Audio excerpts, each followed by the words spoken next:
Shall I do the lame intro? Is this an official episode? It's just... no, we can save that just for actual... episodes. Yeah. All right. Are we on? Are we? Yep, we're going. Okay. The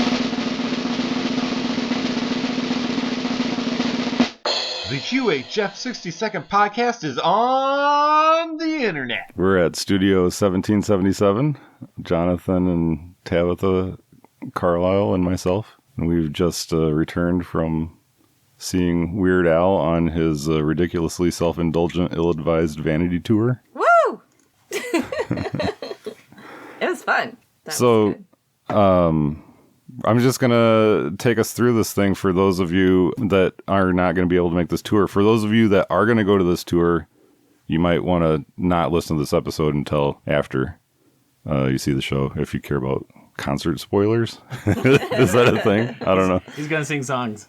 Yep, he did sing songs. It's true. So you guys went to the pre-show extravaganza. Tell me about that. They had Jeopardy set up, and then they did a little dance contest to figure out who was going to be Vanna White on the Jeopardy. So everybody, how did that work? How did they? Anybody that wanted... They didn't tell us what was happening. They just said, like, everybody get up and dance. Okay. And so, like, okay. And you might get to do something. So only half the people got up and danced, which I didn't because I didn't know if it was going to be part of the Jeopardy questions, and I didn't want to have to answer the questions of Jeopardy because I knew I wasn't going to be very good at all the intricate Weird Al details. But ended up that they picked two people, a guy and a girl, and then they had to go up and do a dance-off. And the girl clearly won. And then she had to... I think it was kind of rigged anyway. Like, she did win, but I think he picked the guy and a girl so that the girl would win. Oh, maybe. Because then she got to be Vanna White. Are you suggesting that... Well, you could be suggesting one of several things. That either guys can't dance as good as girls or guys can't Vanna White as good as... No, I'm saying that... Even... Oh, no, wait a minute. You're saying that there was a Vanna White, but this is Jeopardy. Yes. Exactly. Yeah, and when they called the contestants down, when they, like, spun the wheel, they came down to the Price is Right music. Nice, all right, Yeah, all right. that was pretty cool. No, I kind of started getting the idea that maybe even if the guy did dance better, that he would have still just picked the girl anyway. All right. But people were cheering louder for the girl. Yeah. Right. She clearly won. What was her... Was it like Charleston or like what was her... No, I can't remember the music, but no, she was waving her hands in the air. Like she didn't care? Oh, nice. They used a lot of different music, but I think they started off with Everybody Dance Now. Oh, yeah, they did. Okay. Yeah, that's right. All right. Yeah. So then she had to put on this big, poofy, curly-haired blonde wig to be Vanna. So. In a sash that said Vanna White. Yes. And the host was kind of abusive, but it was all okay. Like, well, physically or? No, not physically. Just telling everybody what to do and you know, I don't know. It was funny. Like, so when he would have her do something, like she had to carry the big barrel of everyone's tickets to little raffle thing to pick the contestants, and then he had her like get on her knees to like spin the thing and all that stuff. And while she's spinning it, like her wig falls off. And he's like, "Keep it together, Vanna. Keep it together." All right. Yeah, it was good, and you know he had us. Sometimes we'd have to boo people, like if they got the question wrong, like everybody was supposed to boo them, and he would shame them a bit. Right on. And give this one guy, I felt bad for him because he didn't know anything. You could tell he was just like, why did I put my ticket into the barrel? And but the host just kept giving him points for just like if he just would answer any question, and I don't know, he'd just ask him like a random question about himself or something, or just repeat something after me, and then he'd give him 10 points. Or he'd like tell him to try his buzzer just to make sure it's working. Oh yeah, that's right. He did it. He's like, all right, there's 10 points. Right on. Yeah, it was. But so it was him, and then there was an older gentleman that was there. Not old, but he was the oldest contestant. Now he'd been a fan. I think I overheard him say since he was 14 years old, and so he was like doing this thing. But he actually legitimately got whooped by this probably 14-year-old 14-year-old boy. Oh, wow. He was The boy was good. cranking it out. Yeah. Really? Yeah. So on a scale, did the questions get progressively more? There was probably half of them that I wouldn't have known like right off the top of my head. Okay. Do you remember? Can you give me an example of like what level of? The people on the cover of the Poodle Hat album. He said there's 12 people on the cover of Poodle Hat. Name 3 of them. Okay, And so that's Weird Al was a valid okay. one, so that'd be All a right. little easier, I guess. But Yeah, I don't think any of. No, the boy got it that one. no, right? no, that was Final Jeopardy, wasn't it? I don't remember. But yeah, none of them got that. But some of the UHF ones. Did they had were good. UHF specific yeah, questions? they had a UHF They- category. I remember. Well, now should I? Does this make it an official episode? Should I introduce the? No, just The QHF 60-second podcast is on the internet. Yeah, they had Crazy Ernie. They said, "What do people say about all of his cars?" Just hey, Crazy Ernie, where'd you get all those cars? Oh. That was the answer. yeah, he does say that. Yeah, I was thinking it was the choke a camel thing, but that's not what they say. That's what he says. yeah. People say Crazy Ernie. Where'd you got all those cars? All right. Yeah. So so there was one winner. Did they get any kind of a actual Yeah. prize? They all got something. Like Okay. a gold, silver, bronze. Olympic medal. Yep, Olympic medal. Wow. And then when they gave them the medals, USA, they did the whole USA. Star Wars medal ceremony. Oh, nice. So- Yeah. Yeah. Did they have They all a got one, so it Chewbacca wasn't cutout all up there that did not get a medal? There's no Chewbacca. Although there was a young girl that got pulled up later in the thing, and she didn't get anything. So I guess maybe No, she's they pulled Chewbacca. her. maybe she's the Chewbacca. Yeah. Yeah. And she gave them their medals, and then they each got a plaque. Oh wow. But they took the plaques back, and they're gonna put their pictures on them and then mail them to me. So, but then after that, they said we have a film crew here today, and so for some of their promo stuff with the Jeopardy section. So then they filmed us again, like cheering. Really, they're like, okay, we want everybody cheering loud in your seats, and then another time of us cheering and then everybody standing up. And then he said he wanted us to go wild, like Muppets wild, like flipping things in the air. Corporate arms. Yeah. Standing on chairs and everybody just going crazy. He may have encouraged crowd surfing, but that was really hard to do. Like in that, Yeah. but I stood on a chair and tried to lean on Jonathan, I almost fell over. but I think I was cramping his style, throwing off his groove. My Kermit arms weren't waving anymore. Right on. So then you got to stay in. Was there another component to that, or was that? No, No, I kind of thought the way it was said that it would be like, maybe a few different rounds or different people. I mean, but it was just the one shot. So Okay. But it took time. I mean, they had a full board and Okay. Vanna had to flip each thing like old Wheel of Fortune style when they actually used to flip them around. And so she would do that with each Jeopardy tile. And they went through the whole board. So it took a little bit of time. she actually did do a good job for someone just. Oh, yeah, picked out she of the did crowd. because she played it up too. And Oh, okay. yeah, she did a good job. All right. So that was fun. Yeah, and then we just waited for you to get there. Yeah, so I and Caleb arrived a little later. It was kind of fun. We ran into a bunch of people that we knew. It was kind of a community atmosphere in the line waiting outside for the doors to open. And we saw the show at a new-ish venue in Grand Rapids called 20 Monroe Live. And it was a nice place. Yeah. It's kind of hasn't developed much character yet. It's too new to have its own character, I feel like. But yeah, so they let us in and we hooked up, and Emo Phillips was on first. Mm-hmm. Yes. What'd you guys think of Emo? It was funny, and I like his humor, but I couldn't help it. There was a guy behind us. Any joke he had that was a little more edgy, this guy behind us wasn't taking it. So he very audibly just like, ooh, oh, I don't know about that one. You know, at the very end, I think he said what his overall thoughts were. Like, oh, geez. He was a little edgy sometimes. Yeah, I was actually surprised that there were a few things that were, I don't even know if they would have qualified for PG-13. There were a few things that, but some of I enjoyed it a lot because I felt like the punchlines you were left to do your own math a lot. Yeah, you had to do some thinking on it. I've always liked I guess I'm not as familiar with Emo Phillips as, you know, his career outside of UHF. Yeah. But I've always liked that style, like Stephen Wright. Yeah, I actually said that to Caleb, that he was like kind of... almost like the two-line thing where the two lines don't seem like they have any relation. Yeah. And you have to, wait, what? No? Oh, okay. That's Stephen Wright. That's the guy that I always want to turn off the comedy chip. Oh, no.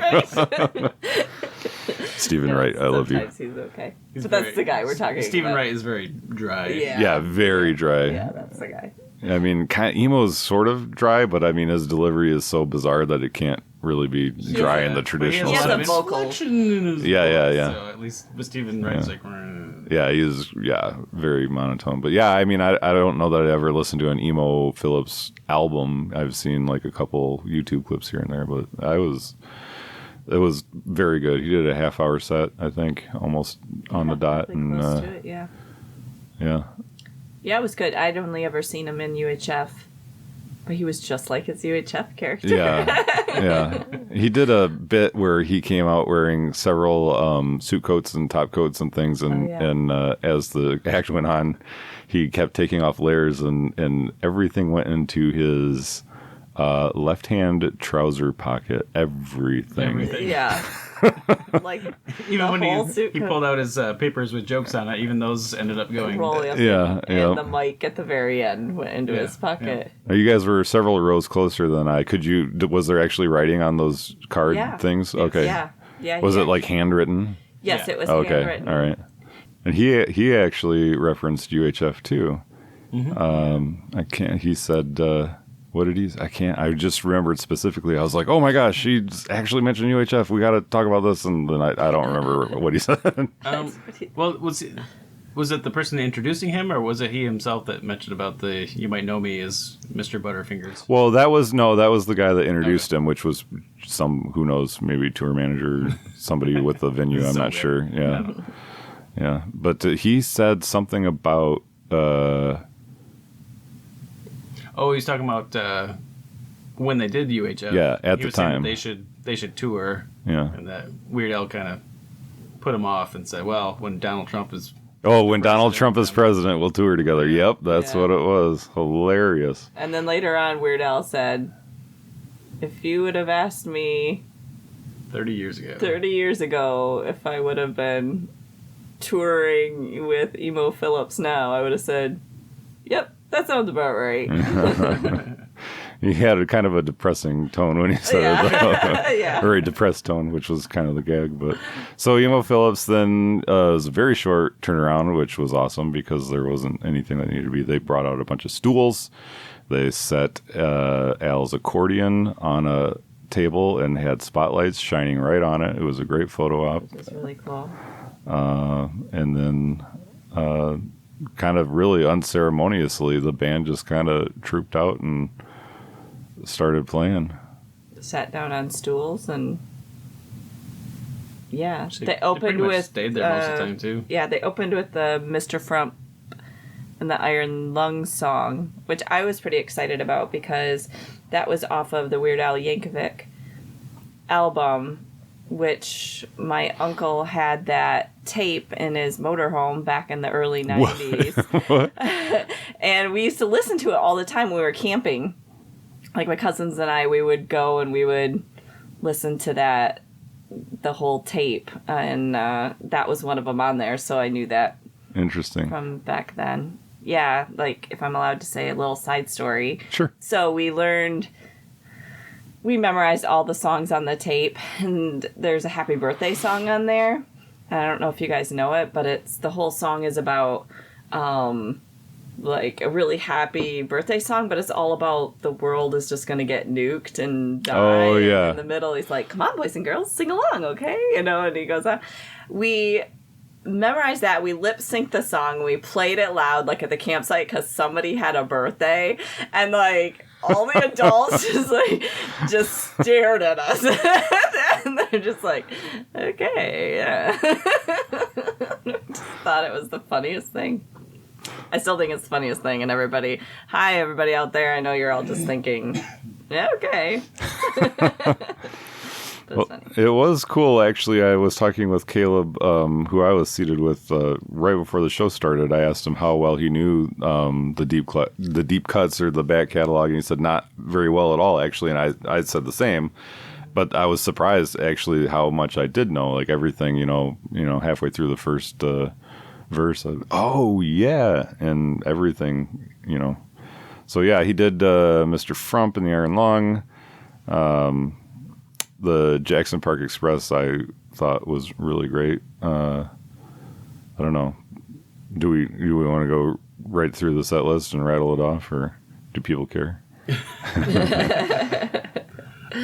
I don't know if they care, but I guess, what was your favorite one? And let's all be honest, what was your most sleepy one? Okay, yeah. Oh, okay. Before that, actually, though, I am looking at the Dare to Be Stupid. Now, he said, I was very confused because he said that they were going to play a Grateful Dead cover, and then they played Dare to Be Stupid.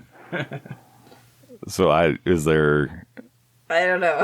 Do we know the connection there, or was that just a weird thing? Well, it wasn't... the original Dare to Be Stupid is in like a Devo style, and they played it in a different style, so maybe that was what he's referring to. Like, yeah, because I didn't recognize it until... in a, I don't know, I don't know if it's Grateful Dead style necessarily, but... Yeah, ish. Yeah. Okay. Boy, my favorite... Anybody go ahead if you know. I got to look at this. I think the unplugged medley. Sorry. It's late. It is late. The unplugged medley was probably my favorite. And I know that seems cheap because this is I don't know if it seems cheap, because these are all supposed to be like the originals tour. And I just got excited when he played his old stuff, or played the parody stuff. But they played it all with different music than what they originally did. So. Yeah, it was very cool. So towards the end, they played a large medley of, Eat It, I Lost on Jeopardy, Amish Paradise, Smells Like Nirvana, White and Nerdy, so on and so forth. But each song they did in a different genre than you would normally be used to. And so it was wonderfully off kilter, and it was a lot of fun. Yeah, it was a lot of fun.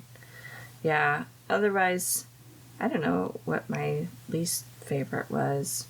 I don't remember what the Dog Eat Dog song was. But somewhere in there, I was starting to get a little sleepy, and it made me sad. And I was like, I don't want to be sleepy. Play another peppy song. Yeah, I think your horoscope for today, for whatever reason, didn't do much for me. Oh, really? Yeah, I don't know. Like that one. That was one that I knew, so well. I was okay with that one.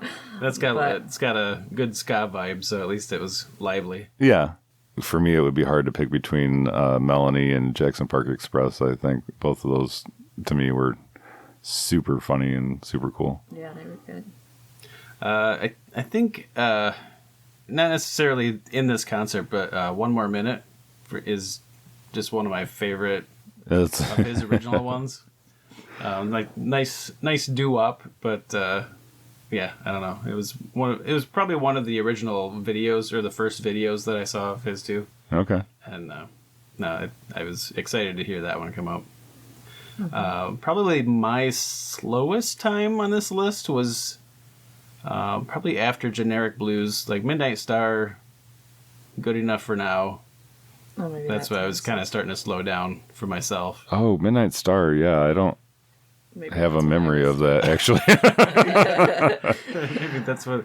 But don't get us wrong, this was a great show. I drove several hours to get to the show, and it was kind of a crazy day, but I would encourage everybody to go to this show if you can. But in a self-indulgent, ill-advised bandy tour where they're doing all of the deep cut stuff that they don't do or not allowed to do at other concerts. That I figured it's kind of par for the course that it might have a couple sleepers in there. Yeah, sure. I mean, he even admitted that some of them they put at the end of the album so that if you don't want to listen anymore, you can just turn it off. Yeah, and he definitely said, he said, I'm going to play the least popular song from my least popular album. Actually, I didn't think that one was bad. No, and that's an album, one of the few albums of his I actually have, so I knew that song pretty well. But so. The concert was great. They did a short encore.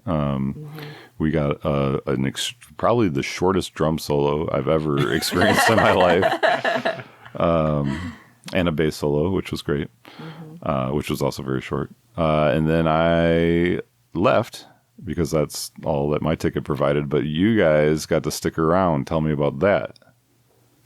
We did stick around. That was mostly what we did was stick around. They shuffled us all into a somewhat single file line, and there was a table with a Weird Al sitting at it, and we all made our way past that. So we were able to get some quick pictures and some quick signatures, and quick talking. What'd you talk about? Oh. Well, we had to decide what to get signatures for because we couldn't just lay out a whole bunch of stuff. So I decided to get my notebook for the UHF 62nd signed. And I opened it up to the first page because I wanted them to sign on my first page of notes. So it was just on there. That kind of also in case the cover ever fell off, like I wouldn't lose it. So you're talking, this is the notebook that you make notes for our podcast Yes, on. so, We're not like a UHF 62nd notebook, like Right. branded notebook that we Exactly. No, Although so- you could probably buy those at TeePublic. So yeah, so actually my minute one notes now has Weird Al's signature over top of them. And but when I first set it down, because it's in multicolor pen, like I've got one of those clicker pens with the black, red, green, and blue. He just kind of looked at it and was like, "What's this?" I'm like, I don't know, because it wasn't obviously anything he would recognize, and maybe he worried with it. It was like someone dug up some note that he had written, and some fan was passing it around. Yeah, did he seem slightly nervous or just hesitant? It was like a mix of hesitation and curiosity at the same time. Like, Okay. Like what is this? So I proceeded to tell him that a friend of mine and I were working on doing a podcast where we analyze 1 minute of UHF. And Wait a minute, that's what we're doing. yeah, well, yeah, I consider you my friend. Oh. Sorry, you didn't get the memo. Well, there was a couple of things that I didn't. I think we're gonna have a addendum or a couple like appendices. Is that a word? Appendices. Sonic appendices on the end of this, where I'm gonna be talking about the trouble with memos earlier today. So I told him over the course of the next year or so that we'll cover the whole movie.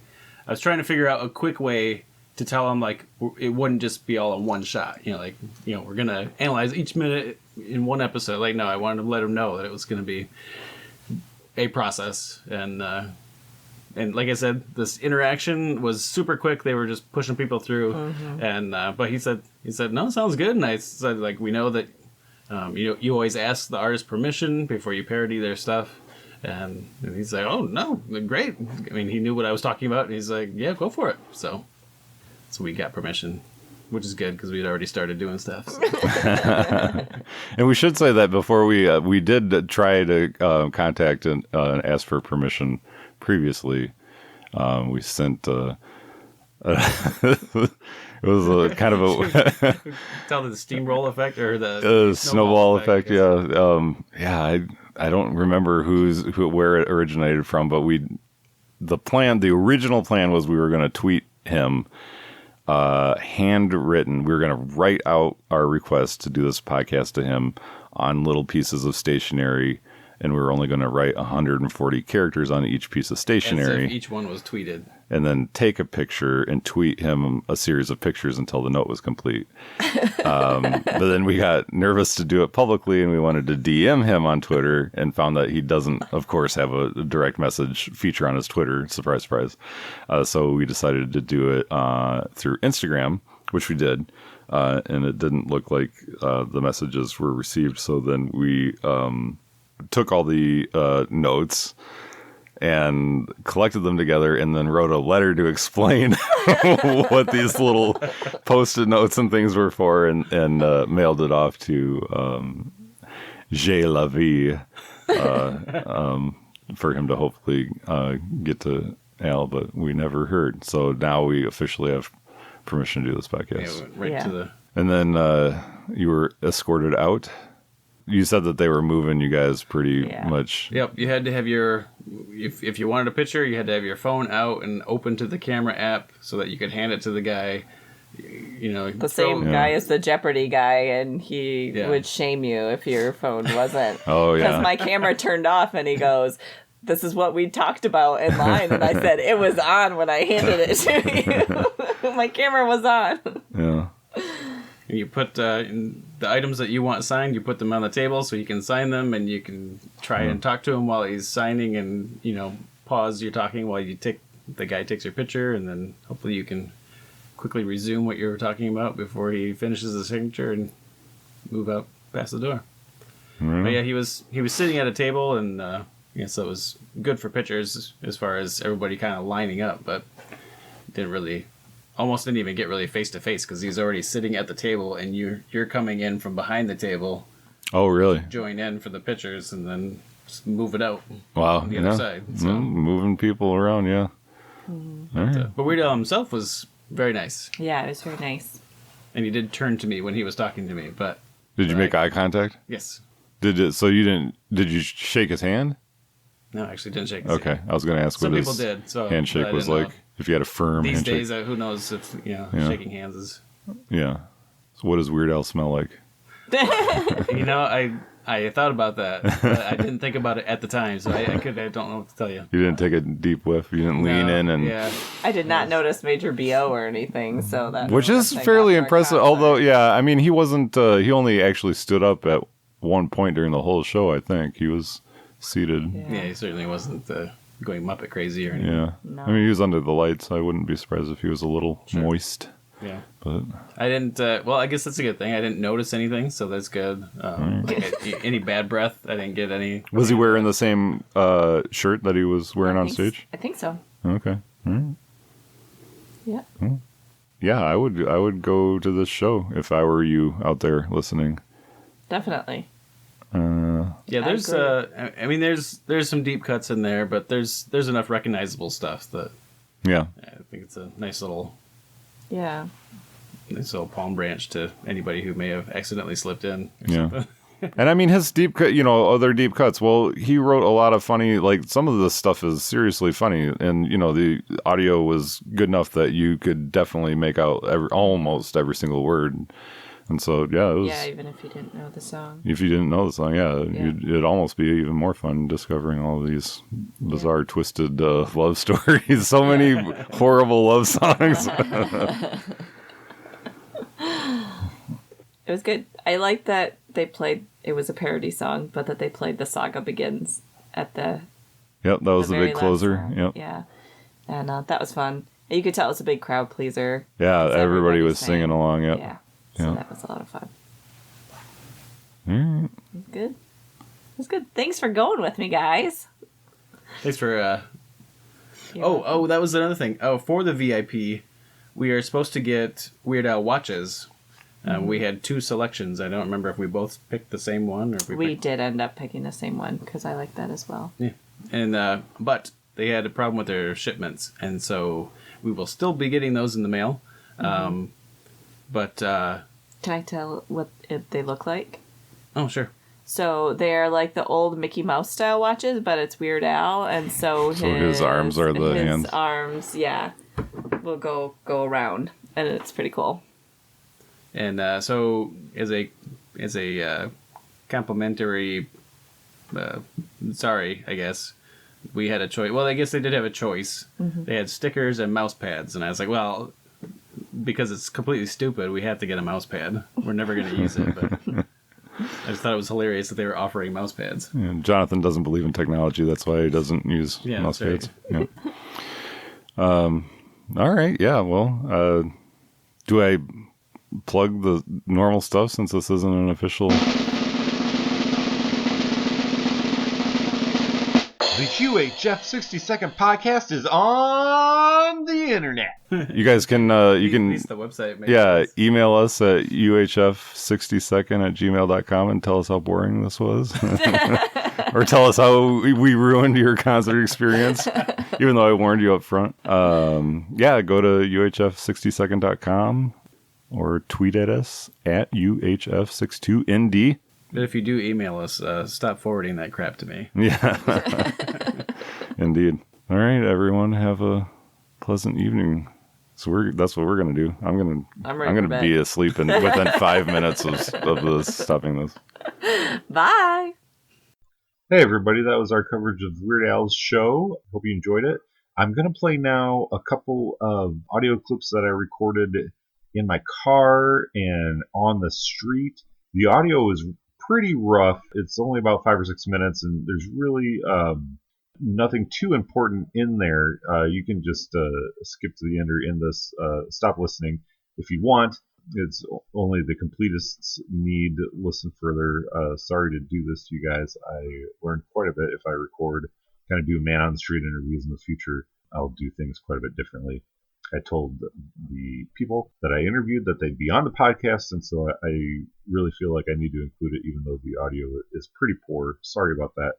And it's just a little bit of connective tissue, a little behind the scenes kind of stuff. So I'm going to play that, and then that'll be the end of the episode. All right, who do we have here? What's your name? Isaac. Isaac? All right. What did you think of the show?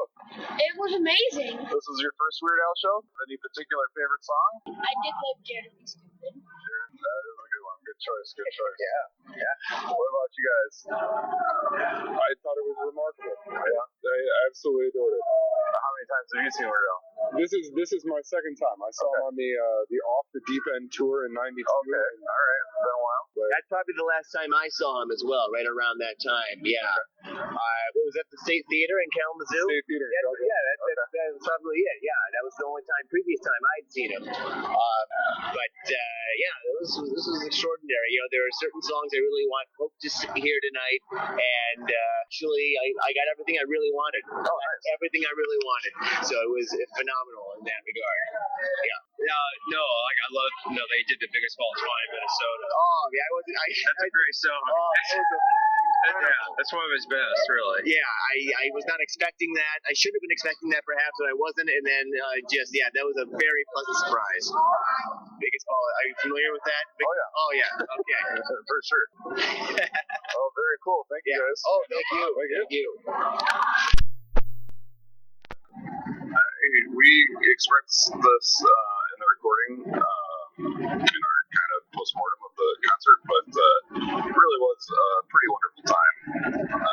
I would encourage people to go. I do want to shout out to Two Beards Sandwich and Deli Shop, I believe it's called. It's where we ended up eating dinner, and as soon as we walked in, I was wearing a Weird Al related shirt, and as soon as we walked in, the guy behind the counter called it out and recognized it and said he wished he was going to be able to go to the show, so I gave him some podcast swag because I felt bad for him. But the Two Beards, not only was their food really good, but they had a lot of vegetarian options, and one of their vegetarian sandwiches was named the Weird Al Yankovic, so it was pretty fortuitous that we ended up going there. If you have a time machine and you do go back in time to just a little while ago to see Weird Al in Grand Rapids on this tour, I would recommend beforehand going to Two Beards. And actually, if you go there for dinner, I'll be there if you do go back in time, and so we can sit down and chat and have a good time. Although I guess nobody does have a time machine because nobody came up to me and started chatting, unless you are the guy that worked there. Now that I think about it, that guy may have had a time machine because he knew what my shirt was immediately. It's the podcast shirt, seemed that surprised when I tried to sell on the podcast. So now I have a long car ride to dwell on the fact that some dude working in a sandwich shop in Grand Rapids has a time machine.